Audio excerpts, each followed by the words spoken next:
رحم اللہ منکراس.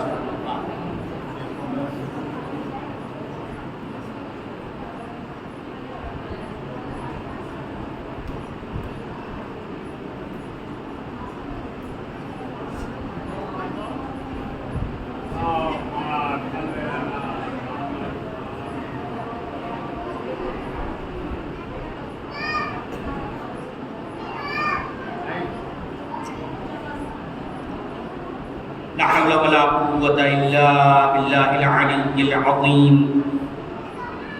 أعوذ بالله من الشيطان الرجيم. بسم الله الرحمن الرحيم. رب اشرح لي صدري ويسر لي أمري واحلل عقدة من لساني يفقهوا قولي. الحمد لله الذي خلق الإنسان علمه البيان جعل له العقل والبرهان خالق الكون والمكان مالك الحسن والإحسان بارئ المن والامتنان وهو حي لا يموت بيده الخير وهو على كل شيء قدير. ثم الصلاة والسلام على النبي المكي المدني القرشي الهاشمي السيد البهي والسراج المضيء والكوكب الدري أبي القاسم محمد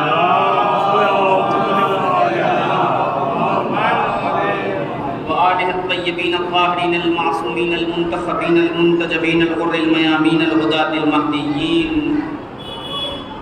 ما خاب والله من تمسك بهم ومن تخلف عنهم ضل وغرق وهوى.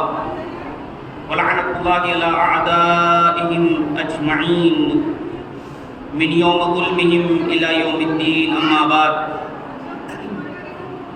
فقد قال عز اسمه أعوذ بالله من الشيطان الرجيم. قل إن كنتم تحبون الله فاتبعوني يحببكم الله ويغفر لكم ذنوبكم. صلوات پڑھیے.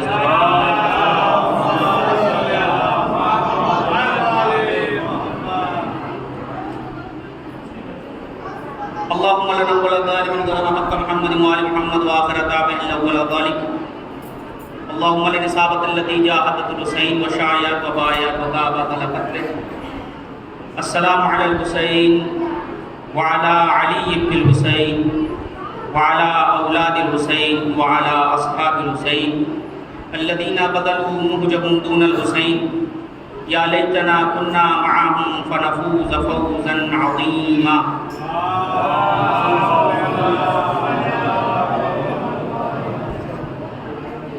قبل اس کے کہ میں آپ کے سامنے گزارشات پیش کروں، ایک مرتبہ سورہ نحل اور 3 مرتبہ سورہ اخلاص کی تلاوت فرما کر مرحوم مغفور یوسف علی ابن رئیس حیدر کی روح کو ایسا.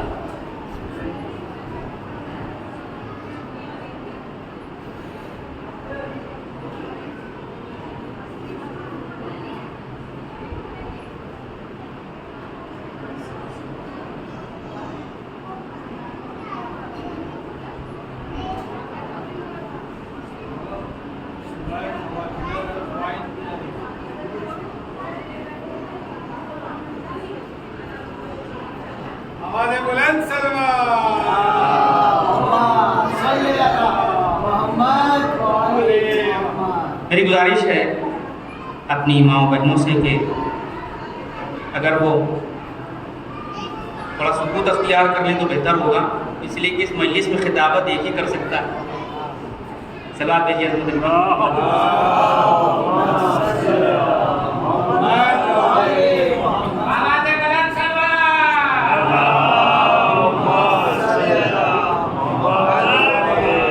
یقیناً خواتین کا کربلا میں بہت بڑا کردار ہے، وہ سہیم ہیں اس قربانی میں، برابر کے حصے دار ہیں۔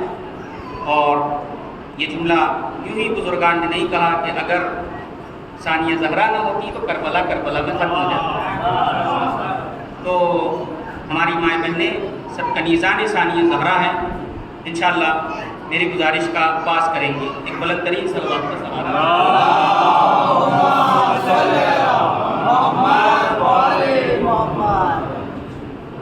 انتہائی قابل قدر، محترم، باوقار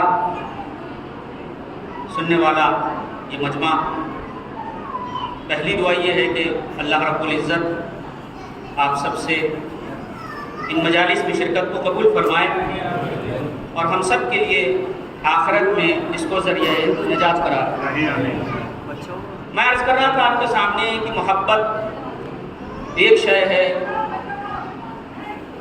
محبت ایک فطری امر ہے جس سے کوئی انکار نہیں کر سکتا، لیکن عزاداری محبت کے ساتھ ساتھ محبت کے مطالبات پورا کرنے کا نام۔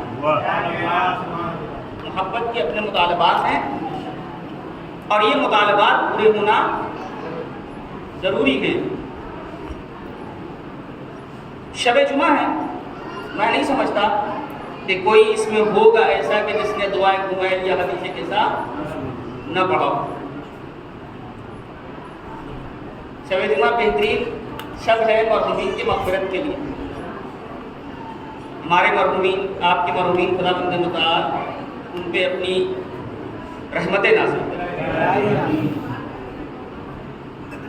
کیا خوبصورت اور حسین منظر ہے کہ ایک طرف دعائے قمائل پڑھتے ہیں، میرے طرف متوجہ رہیے انشاءاللہ محسوس ہوں گے، ایک طرف ہم دعائے قمائل پڑھتے ہیں تو ہم دیکھتے ہیں اتنے عالی مطالب ہیں اس میں، اتنے عالی مطالب ہیں کہ اگر بندہ واقعاً شفاف قلب کے ساتھ ان مبارک کلمات کو پڑھے تو ہو ہی نہیں سکتا کہ وہ شعور بندگی سے آشنا نہ ہو جائے۔ اور دوسری طرف ہم یہ دیکھتے ہیں حدیث قصہ، کہ حدیث قصہ کے ایسے مطالب ہیں کہ ہو ہی نہیں سکتا کہ ایک انسان حدیث قصہ پڑھے اور معرفت اہل بیت لے کے نہ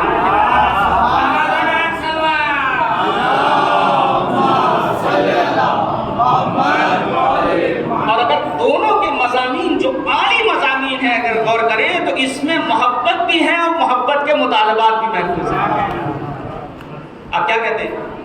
وَعِزَّتِي، حدیث کے سامنے وَعِزَّتِي وَجَلَالِي، کیا کہا پروردگار نے؟ میری عزت کی قسم، میرے جلال کی قسم، اِنِّي مَا خَلَقْتُ سَمَاءً مَبْنِيًّا، میں نے یہ بلند آسمان کو نہیں پیدا کیا، وَلَا أَرْضًا مَدْحِيًّا، اور نہ یہ بچھے ہوئے، وَلَا قَمَرًا مُنِيرًا، اور نہ میں نے یہ چاند کو خلق کیا جو روشنی دے رہا ہے آپ کو، ہم اور آپ اس سے روشنی لے رہے ہیں، وَلَا شَمْسًا مُضِيًّا، اور نہ ضیاء بار شمس کو، سورج کو میں نے خلق کیا۔ یعنی اگر میں مختصر کروں تو خدا یہ کہہ رہا ہے کہ نہ میں نے جمادات کو پیدا کیا، نہ حیوانات کو پیدا کیا، نہ انسانات کو پیدا کیا، نہ درند، نہ چرند، نہ پرند، نہ ہوا، نہ فضا، نہ یہ آفتاب و مہتاب کی تنظیمیں، مگر یہ کہ ان پانچ کی محبت میں کہ جو چادر کے نیچے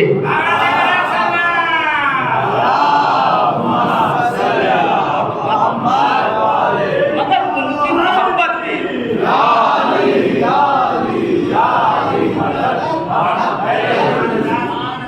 دیکھیے نعرہ بہت اچھی چیز ہے، لیکن نعرہ لگائے کر یہ تو پھر پتہ چلنا چاہیے کہ مولا علی کا نام لے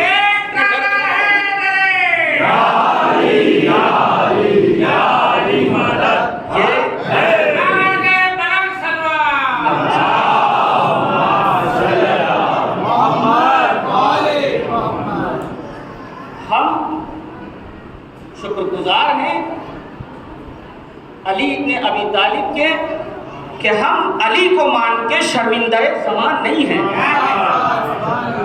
لہذا ہم کو ہچکچاہٹ کی ضرورت نہیں ہے۔ جب نام لیجئے پنجتن پاک میں سے کسی بھی فرد کا یا اپنے ائمہ کا تو اس طرح